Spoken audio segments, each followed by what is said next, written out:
వీడియోను లైక్ చేసి ఛానల్కు సబ్స్క్రైబ్ చేయండి. సో ఐపీఎల్ 2026 వేలమైతే ముగిసింది. కానీ సన్ రైజర్స్ హైదరాబాద్ గురించి అసలు చర్చ ఇప్పుడే మొదలైంది. సోషల్ మీడియా చూస్తే చాలు ఫ్యాన్స్ రెండు గ్రూపులుగా విడిపోయారు. కొందరేమో ఈసారి కప్ మనదే, మామూలు టీం కాదిది అని ఫుల్ కాన్ఫిడెంట్గా ఉన్నారు. కాని మరికొందరు మాత్రం కాస్త కంగారు పడుతున్నారు.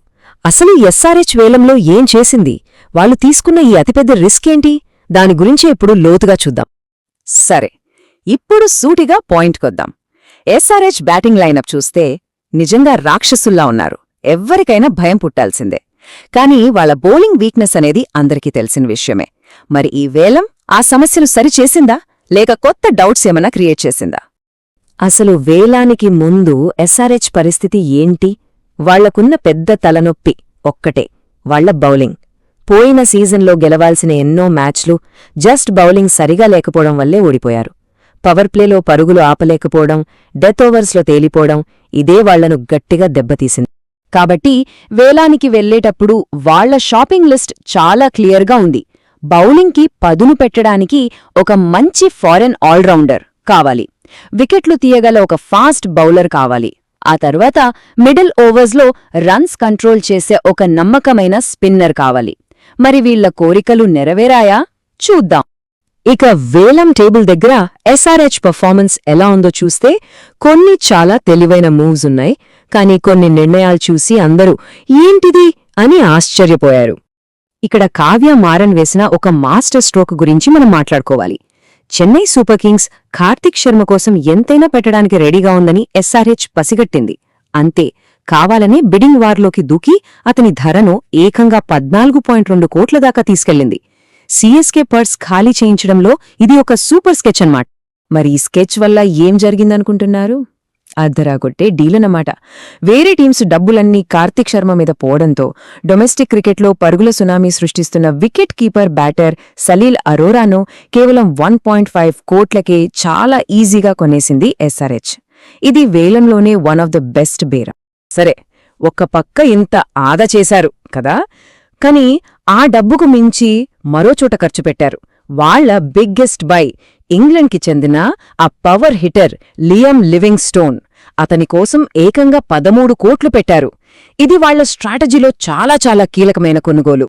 వీళ్లతో పాటే Australian allrounder Jack Edwards, Indian fast bowler Shivam Mavi, ఇంకా చాలామంది టాలెంటున్న యంగ్ ప్లేయర్స్ను బేస్ ప్రైస్కే కొన్నారు. వాళ్ల అస్సలు స్ట్రాటజీకి పునాది ఈ కొనుగోళ్లే. ఓకే, ఇప్పుడు అసలు విషయానికి వద్దాం. ఎస్ఆర్హెచ్ వేలం స్ట్రాటజీలో అతిపెద్ద జూదం ఇదే. వాళ్లు పెద్ద పెద్ద పేర్లు, ఎక్స్పీరియన్స్ ఉన్న బౌలర్ల వైపు చూడలేదు. దానికి బదులుగా తమ భవిష్యత్తును పూర్తిగా యంగ్ టాలెంట్ మీద, ఇంకా ఐపీఎల్ లెవెల్లో ప్రూవ్ చేసుకుని ప్లేయర్ల మీద పెట్టారు. ఇది ఒక రకంగా ఫ్యూచర్ మీద చేసిన ఇన్వెస్ట్మెంట్. ప్రఫుల్ హింగే, శివాన్ కుమార్, సాకిబ్ హుసేన్ ఈ పేర్లు చాలా మందికి కొత్తగా అనిపించొచ్చు కదూ. వీళ్లందరూ డొమెస్టిక్ క్రికెట్లో బాగా ఆడినవాళ్లే. 140 కిలోమీటర్ల స్పీడ్తో బౌలింగ్ చేయగలరు. కానీ లక్షల మంది ప్రేక్షకుల మధ్య ఐపీఎల్ ప్రెషర్ని తట్టుకోగలరా అన్నదే ఇప్పుడు పెద్ద ప్రశ్న. సరిగ్గా ఎక్స్పర్ట్స్ కూడా ఇదే పాయింట్ చెప్తున్నారు. ఈ యంగ్ ప్లేయర్స్ వెంటనే రిజల్ట్స్ ఇచ్చే రెడీమేడ్ ప్రాడక్ట్స్ కాదు. ఎస్ఆర్హెచ్ మేనేజ్మెంట్, కోచింగ్ స్టాఫ్ వీళ్ళందరూ కలిసి ఈ కుర్రాలను రాబోయే సీజన్ కోసం జాగ్రత్తగా తయారు చేయాలి. ఇది చాలా ధైర్యమైన నిర్ణయమే, కానీ అంతే రిస్క్ ఉన్న స్ట్రాటజీ కూడా. ఈ కొత్త ప్లేయర్ల రాకతో ఇప్పుడు మేనేజ్మెంట్కి ఒక పెద్ద తలనొప్పి మొదలైంది. అదే ఫైనల్ ప్లేయింగ్ 11ని సెట్ చేయడం. ముఖ్యంగా ఆ 4 ఫారెన్ ప్లేయర్స్ రూల్ ఉంది కదా, దానివల్ల వాళ్ల ముందొక పెద్ద డైలమా నిలబడింది. ఓసారి మనం ఊహిస్తున్న ప్లేయింగ్ 11 చూశామంటే అమ్మో, ఈ బ్యాటింగ్ లైనప్ ఎంత డేంజరస్గా ఉందో అర్థమవుతుంది. హెడ్ అభిషేక్, ఇషాన్, క్లాసన్, సలీల్, నితీష్, చివరికి లివింగ్స్టన్. పేపర్ మీద చూడ్డానికే భయంగా ఉంది లైనప్. కానీ అసలు చిక్కు ఇక్కడే వచ్చింది. చూడండి, 4 ఓవర్సీస్ ప్లేయర్ల రూల్ ఉంది కదా. హెడ్, క్లాసన్, కెప్టెన్ కమిన్స్ వీళ్ల 3 ప్లేస్ ఫిక్స్. మరి 4వ ప్లేస్ ఎవరికి? 13 కోట్లు పెట్టుకొన్న లివింగ్ స్టోన్ను ఆడిస్తే బౌలింగ్ వీక్ అవుతుంది. అలా కాదని ఒక ఫారెన్ బౌలర్ను ఆడిస్తే బ్యాటింగ్ డెప్త్ పోతుంది. సో వాళ్లకు కావాల్సింది బ్యాటింగ్ బలమా, బౌలింగ్ పదునా? ఇది చాలా పెద్ద డైలమా. మొత్తానికి చూస్తే ఎస్ఆర్హెచ్ యాక్షన్ స్ట్రాటజీపై ఎక్స్పర్ట్స్ ఏమంటున్నారు? చెప్పాలంటే వాళ్లకే ఒక క్లారిటీ లేదు. కొందరేమో ఇది ఫ్యూచర్ని దృష్టిలో పెట్టుకున్న మాస్టర్ ప్లాన్ అంటున్నారు.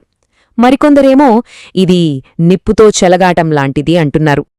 ఒక ఫేమస్ అనలిస్ట్ చెప్పినట్టు ఎస్ఆర్హెచ్ పరిస్థితి ఇప్పుడు బాగుంది కానీ బాలేదు అన్నట్టుగా ఉంది.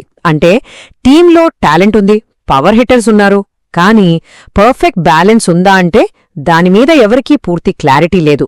ఈ ఒక్క వాక్యం వాళ్ళ టీం కంపోజిషన్పై ఉన్న కన్ఫ్యూజన్ని కరెక్ట్గా చెప్తుంది. ఫైనల్గా టీంని చూస్తే ఒకే కాయిన్కి రెండు వైపులూ ఉన్నట్టుంది.